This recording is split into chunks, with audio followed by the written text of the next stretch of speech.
upon this moment, we already finished our discussion about the first driving force for economic development put forward by Adam Smith in his book, The Wealth of Nations. Now we're going to take a look at the second driving force he discussed in that book, which is the extension of markets. Okay.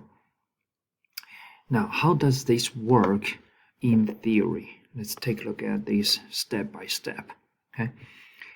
Basically, Smith argued that the extension of the market, or the larger the market, the faster the economic growth.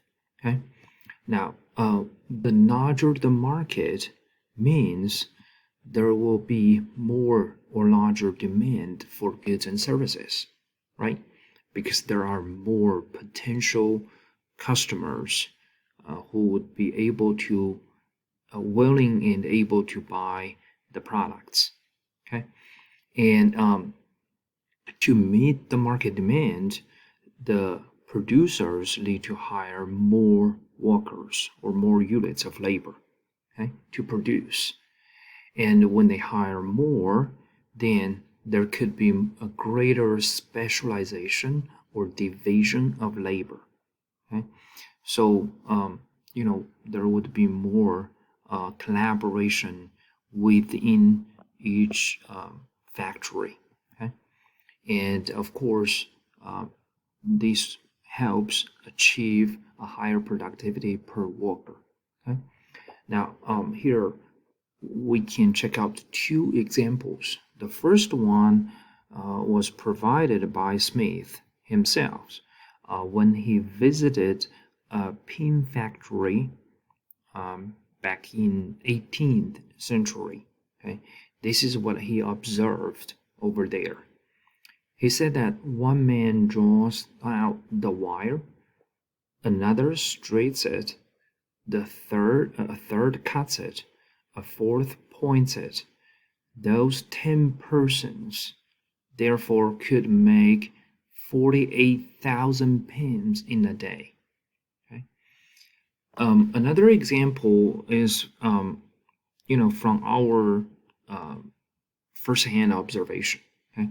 Like sometimes when we have all of these sports events, or when we visited the big cities like New York and Chicago, we will see this, the food stall on the street, right?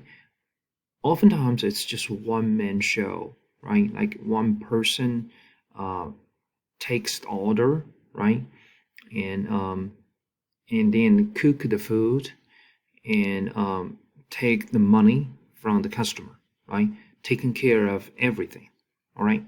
From the beginning to the end, right? From the purchase of, all kinds of ingredients or meats, bread, all kinds of stuff, all the way to, after you finished the business that day and, take everything back home, right? But if he or she wants to run his or her own restaurant, okay, and it's probably necessary to hire somebody else, right?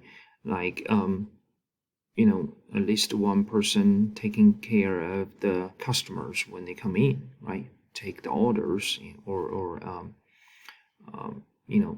take the questions the customers have, and then another person, another cook in the kitchen, and cook what has been ordered, okay, and finally a cashier taking the money from the customers, right? Now again, when we compare these two, we would definitely find the restaurant would be more efficient, more productive, because each person narrowly focuses on what he or she is really good at. That's what we call the specialization of labor, okay? Because nobody is equally good at everything, right?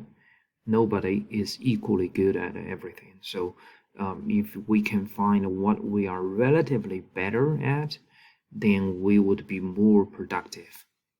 Okay, so that is the theoretical reasoning behind the second driving force for economic development, which is the extension of markets or the size of the market. Okay, now how could we empirically test this theory, okay, or theoretical thought? We could use population as a proxy for the size of the market. Okay, so let's check this out. The population size, okay, as another part of the overview of the Asian economies. Okay, now here I would like to raise two questions for you to think about. The first one is, which countries are the most populous today? Okay, and I would guess that you can easily, figure out the top two populous countries, okay, in the world. But could you please try like top 5 or even top 10, okay, and see if you can get them right, okay? You can pause the video and do this, okay, right now. And another challenging question is, which countries will be the most populous in the year 2100? In other words, about 8 decades later, okay? Again, what would be the top 10 or top 5? If top 10 is still challenging, then top 5 most populous countries by then.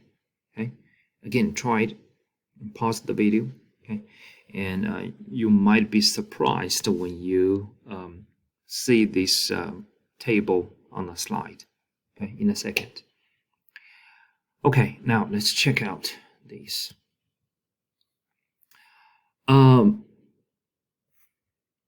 When you look at the left half of this table, that's the actual population in 2017.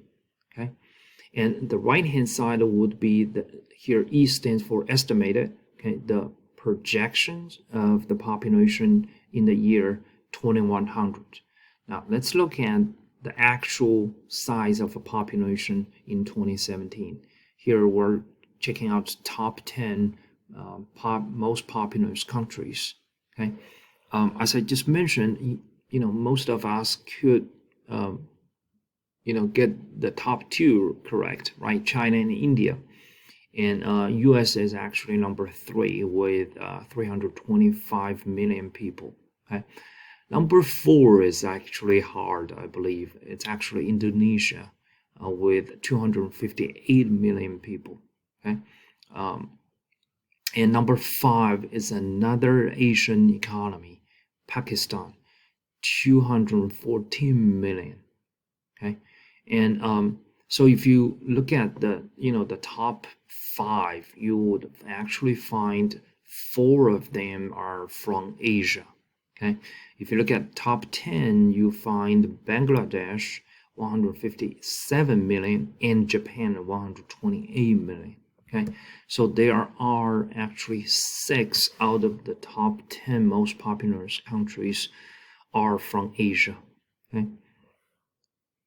What's more interesting is when we look at 8 decades later, you find that the most populous country will not be China anymore.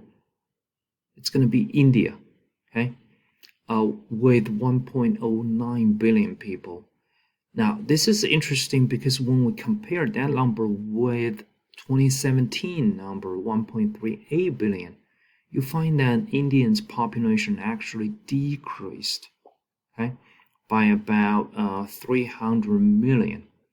Okay, but given its size back in 2017, it's still going to be the most populous country.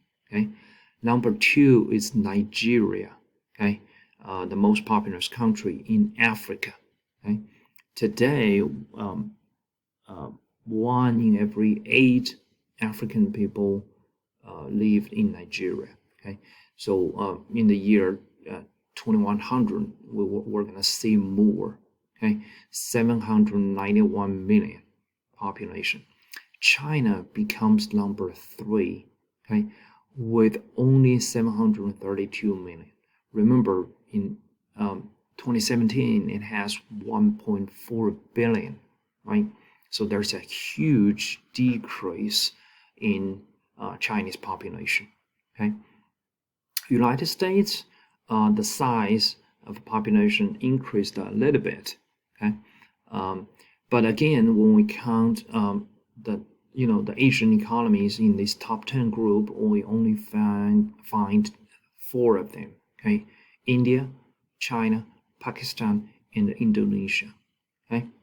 And what's interesting is, Nigeria, this is a Democratic Republic of Congo, okay? And Ethiopia, Egypt, and Tanzania. Again, 1, 2, 3, 4, 5. 5 of them are actually from Africa. Okay. Now, from here, we could say that we would probably have a better understanding of the Asian economic miracle, right, in the past few decades. One reason is because they're relatively larger population size, because they have more people in their region, so they have larger market, then it will be easier for them to specialize their labor. Okay, so that's why they can achieve a relatively higher level of efficiency or higher level of productivity of their labor.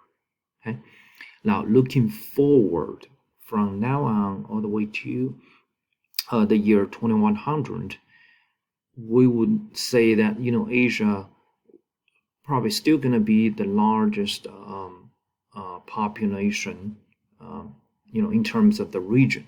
Okay, but Africa is going to have more and more or higher and higher share for the global population. Okay, in the global population, and that's why many economists actually believe that Africa would experience an economic takeoff, just like what happened in Asia in the past few decades. Okay, simply because of their relatively large population. Okay, now here, this figure shows you, we look at these different regions, Asia, Africa, Europe, North America, and Latin America, and so here we put all of them on the same chart so you can see the relative share over time.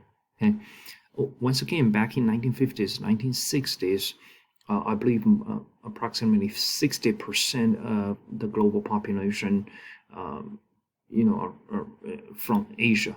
Okay, and then that share continues to go up, and I'm sorry, the absolute size of the Asian population continues to go up till the year around 2050, 2060, and then it start heading down.